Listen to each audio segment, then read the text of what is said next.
नमस्कार, मैं हूं Amod Srivastava. Amazing thought, amazing message, amazing information की दिशा में आज एक कदम और आगे।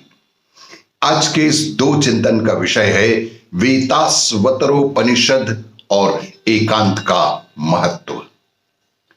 आपको यह मेरा वीडियो अच्छा लगे तो लाइक करें, शेयर करें और लाल बटन दबाकर सब्सक्राइब अवश्य करें। साथ ही बेल आइकन दबाना बिल्कुल ना भूलें। आज के इस प्रथम चिंतन का विषय वेताश्वतरोपनिषद में मुक्ति का उपाय। कृष्ण यजुर्वेद शाखा के इस उपनिषद में 6 अध्याय हैं। इनमें जगत का मूल कारण, ओमकार साधना, परमात्म तत्व से साक्षात्कार, ज्ञान योग, योग साधना, जगत की उत्पत्ति, संचालन और विलय का कारण, विद्या अविद्या, जीव की नाना योनियों से मुक्ति के उपाय, ज्ञान योग और परमात्मा की सर्वव्यापकता का वर्णन स्पष्ट रूप से किया गया है। इस अध्याय में जगत के मूल कारणों को जानने के प्रति जिज्ञासा अभिव्यक्ति की गई है। साथ ही ओमकार की साधना द्वारा परमात्म तत्व से साक्षात्कार किया गया है। काल, स्वभाव, सुनिश्चित कर्मफल, आकस्मिक घटना, पंच महाभूत और जीवात्मा, ये इस जगत के कारणभूत मूल तत्व है या नहीं, इन पर विचार किया गया है। या तो ये जगत के कारणभूत तत्व है या नहीं है, इसी का चिंतन वेताश्वतरोपनिषद में किया गया है।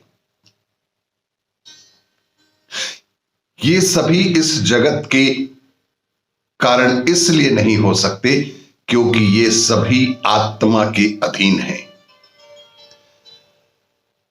आत्मा को भी कारण नहीं कहा जा सकता क्योंकि वह सभी सुख दुख के कारणभूत कर्म फल व्यवस्था के अधीन ही तो है।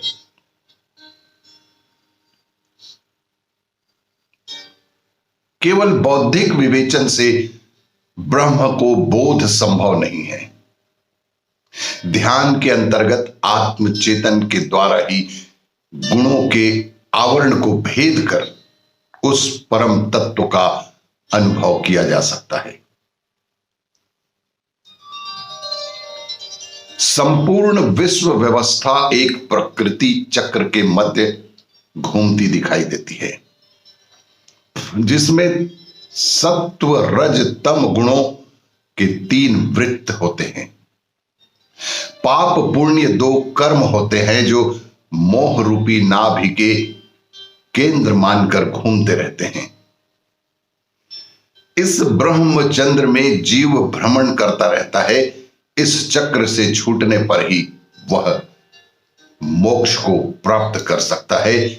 इन्हीं सब बातों की चर्चा वेताश्वतरोपनिषद में मुक्ति के उपाय के हिसाब से बताए गए हैं।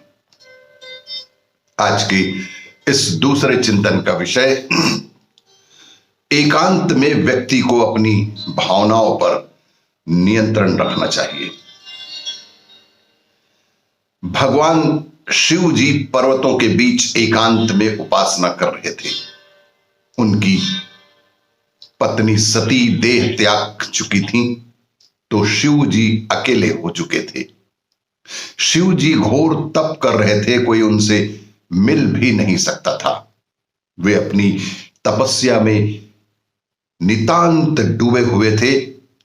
एक दिन शिव जी के पास हिमालय राज और उनकी पुत्री पार्वती पहुंची। हिमालय राज के मन में था और पार्वती जी भी चाहती थीं कि मेरा विवाह शिव के साथ हो जाए, लेकिन शिव जी तो तप कर रहे थे। वे विवाह करना नहीं चाहते थे। हिमांचल राज ने शिव जी से निवेदन किया, आप यहां तप कर रहे हैं, आपकी व्यवस्था देखने वाला वहां कोई नहीं है। अगर आप अनुमति दें तो मेरी पुत्री यहां रुक जाए और वह आपकी सेवा करेगी। शिव जी ने कहा, स्त्री संग से विषयोत्पत्ति होती है, स्त्री संग से विषयोत्पत्ति होती है, वैराग्य, श्रेष्ठ, तप सब बिगड़ जाता है। अगर एकांत में स्त्री हो, मैं यहां तप कर रहा हूं तो मैं आपसे क्षमा चाहता हूं। शिव जी ने बात एकदम सही कही थी, लेकिन पार्वती जी बहुत गहराई से सोचती थी, तो उन्होंने कहा कि आप बार बार कह रहे हैं कि आप तप कर रहे हैं, तो जब आप तप ही कर रहे हैं तो आपको यह आभास कैसे है कि ये स्त्री शरीर का स्त्री है और ये शरीर पुरुष का है? ये बात सुनकर शिव जी हैरान हो गए। बड़ी बुद्धिमानी से इस स्त्री ने बात रखी है। तब शिव जी ने कहा, आप सही जगह सही हैं, आप अपनी जगह सही हैं, मैं अपनी जगह सही हूं। शिव जी ने हिमालय राज से कहा कि समय समय पर सीमित अवस्था में ये मेरी सेवा करें और फिर वापस लौट जाएं। आपको ये मेरा वीडियो अच्छा लगे तो लाइक करें, शेयर करें और सब्सक्राइब अवश्य करें। धन्यवाद।